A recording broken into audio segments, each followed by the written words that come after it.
Hello, hello, hello, my wonderful sixth graders. So glad you're here today. My voice might be a little wonky. I had 4 classes in a row. And so, pardon me if my voice is a little wonkier than usual today. All right, so today we're talking about creative writing and Happy New Year again, January 2021. Woo, woohoo! All righty. So, what's your favorite thing about writing? That's the warm up today.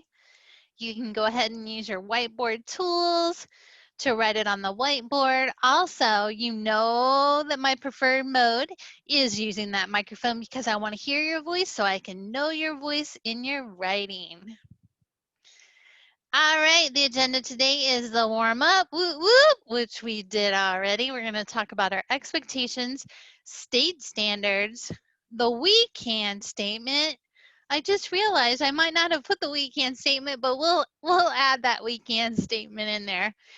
Writing samples and the ticket out the door.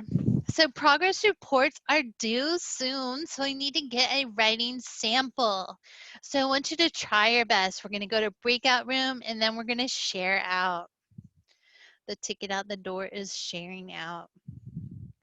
Expectations: attend class, participate, and to be encouraging to one another. This is where the we can statement will go. And I'm going to say we can write a creative piece of writing. We can write a creative piece of writing. Standards focus, students will be able to demonstrate an understanding of the following. Cite textual evidence to support analysis of what the text says explicitly, as well as inferences drawn from the text. We were talking last week a little bit about inferences, and we're going to continue on with that theme today. Okay, so this is from the teacher next door. She had a beautiful anchor chart, so I borrowed that and I just love it. So I wanted to share it with you.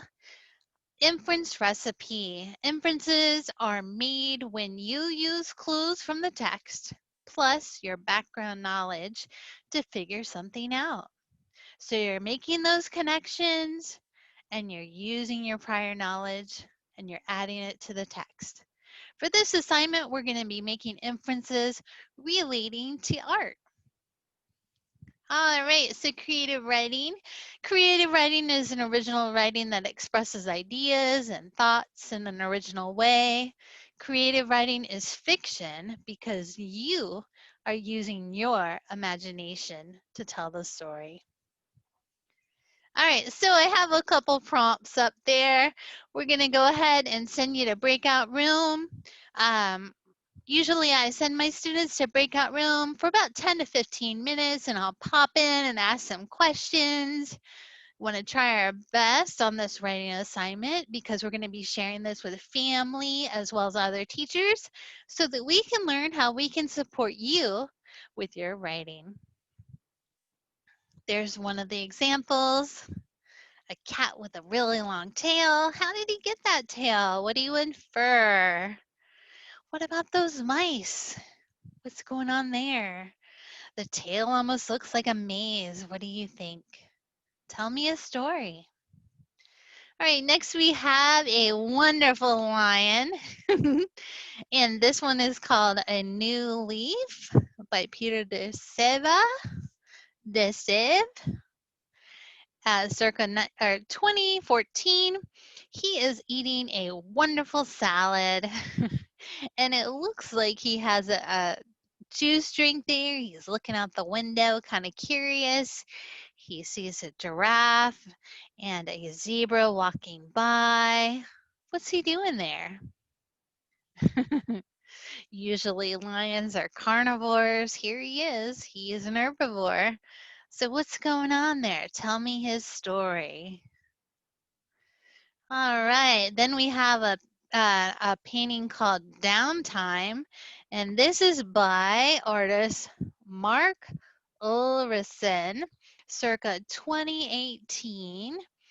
And this dog is just chilling in the pool, On a sunny day, you can tell it's sunny outside. You can infer that because there's a reflection on the water. He's relaxing. Whose pool is he relaxing in? Is it his pool or a neighbor's pool? How did he get there? Tell me more about this dog. Why is he taking a nap? Tell me more about him. And then we have another one by the same artist. And this one is a poodle. He has a cheeseburger. I love poodles. My grandma used to have a poodle when I was a little girl. The poodle's name was Reginald. And when I was really little, I would give Reginald a mani pedi. So I'd go ahead and paint his nails, and he was so patient with me. So he was a sweet poodle, and he adored my grandmother. All right, sharing a special memory. So I'm connecting my prior knowledge to this picture, making that connection. I'm going to look at this picture for some clues. I see there's a happy expression on his face or his or her face. I see the tail wagging.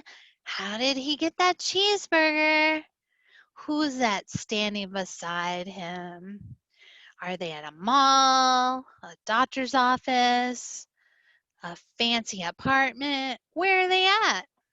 Tell me more. All right, so our ticket out the door is we're going to share some stories together. And we're going to see how our inferences on the work of art changes the story a little bit. And like I was saying, inferences are a part of the fun of book club because we each bring our prior knowledge. We each have a different perspective to a story that we bring. All right, so I'm going to show you some student samples. I went ahead and covered up the student names. I didn't edit any of these, and we're going to talk about some of these student samples. All right, so I asked the student to write a whole paragraph. This student, he wrote verbatim what I said, write a whole paragraph. And then, oh, I got to use my magnifier. I think it's time to get those bifocals. He wrote cat with a long tail. He has a long tail because he is a cat. Cat with a long tail, cat with a long tail, cat with a long tail, cat with a long tail. So he didn't exactly do a paragraph, but I was proud of him at least for expressing himself and getting some words on paper. All right, the next one we have, okay, so we sometimes when you're teaching, you have to like decode invented spelling. So I know that based on this writing sample, I need to work on my the spelling and teaching spelling skills to the student. So let me go ahead. I was so glad that at least they wrote something on paper, and then I can learn how I can support the student better. So we have Whip hated mice. Her name was Whip because she used to get mad and whip her tail back and forth. She did it so much her tail started to stretch longer. It got so long that she'd catch it in the door, and then it made it stretch even longer. This is how lots of mice and her owner would tell her to go get lots of mice, to go get the mice. All right, so we see some emerging writing skills there. All right.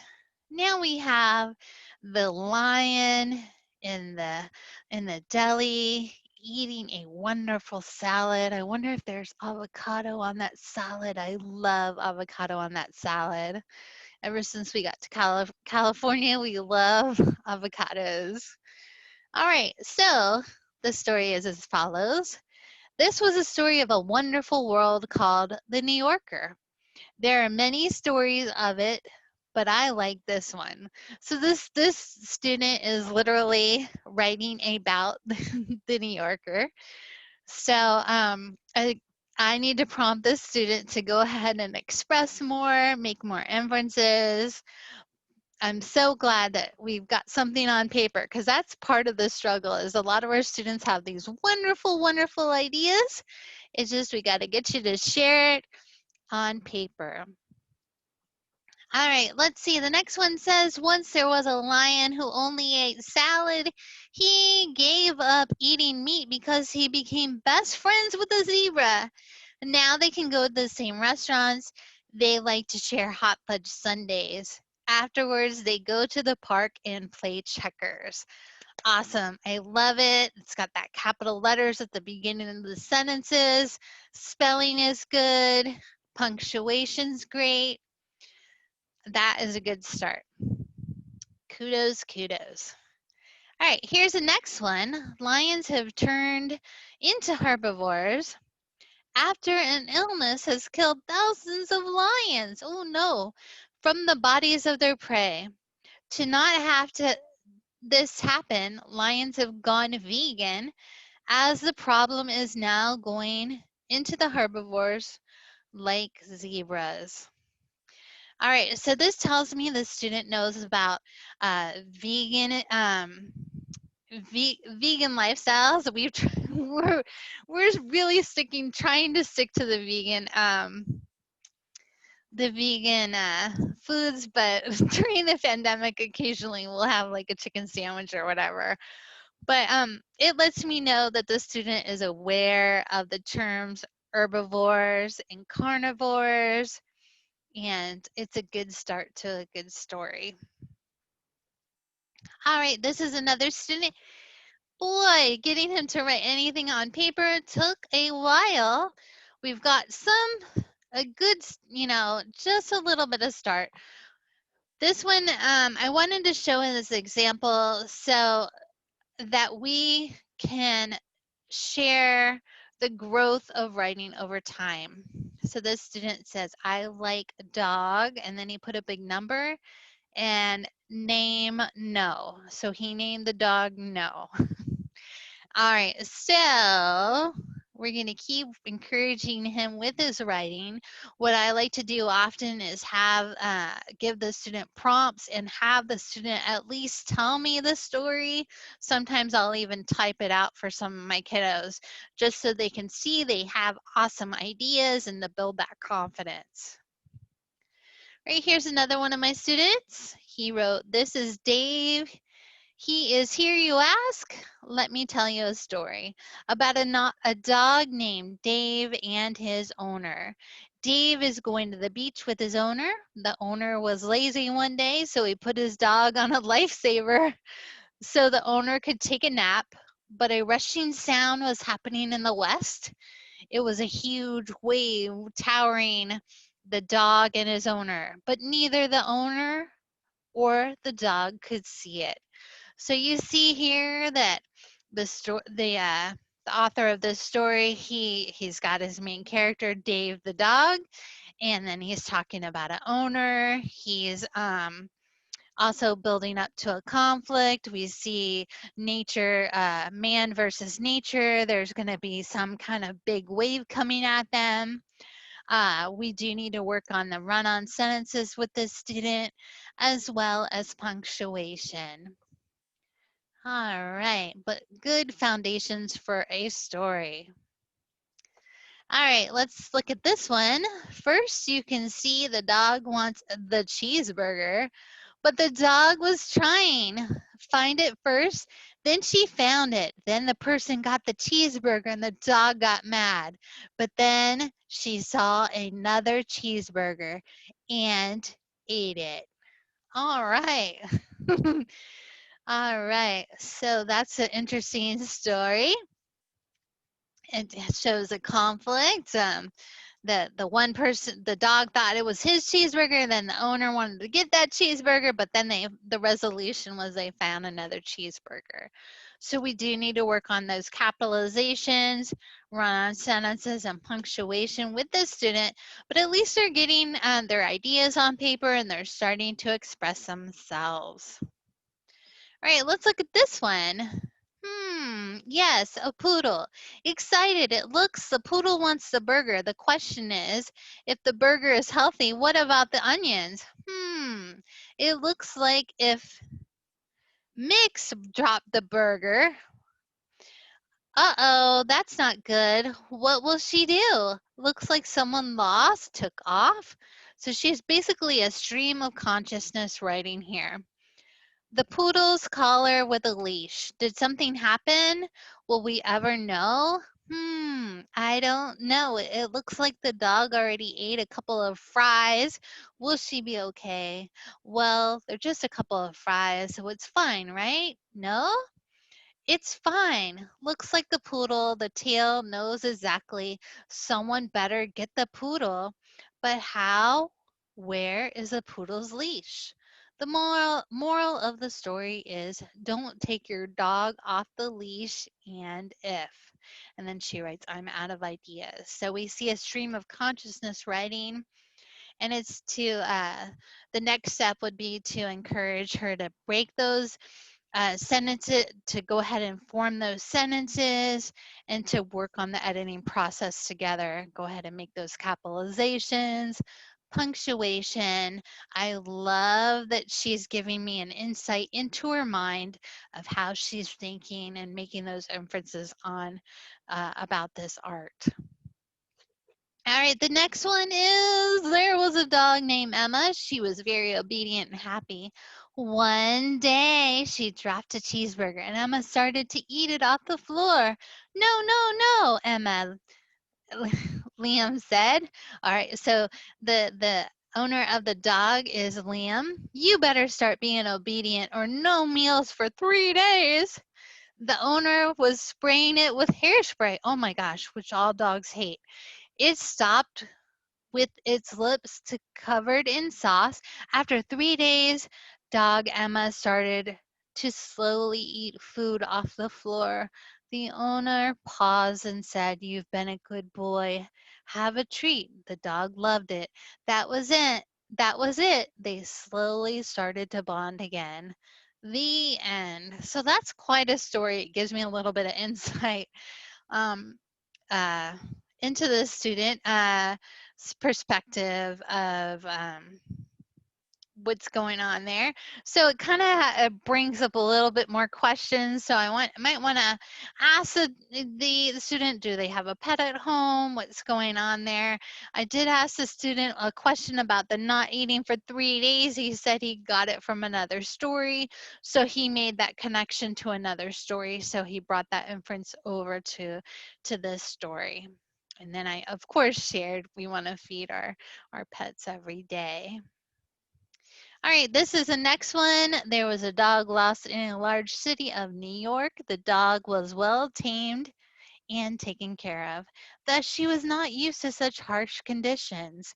She was lost for days, weeks, months, and was starving at that at this point, but not long after she had found a warm place to sleep for the night. In the morning, she had found some food left for her. The next day, the same thing happened again, and this kept happening. One day, she had been woken up by a large cat and saw a person placing the food. It was a young woman with fancy clothes and jewelry. She was frightened at first, but all right, so this student is off to a good story. She's got some good transition words. She has thus. We do have, and then she uses again. We do have some run-on sentences, so I'm going to work with her on more on the editing process. So that's a little bit about our writing samples. We're collecting those for our progress reports and relating it to the IEP goals. Thank you for joining us today. I would love to hear your stories as well. Hope you guys are doing well and have a wonderful day. Do something kind for your families today. Bye bye. Yay.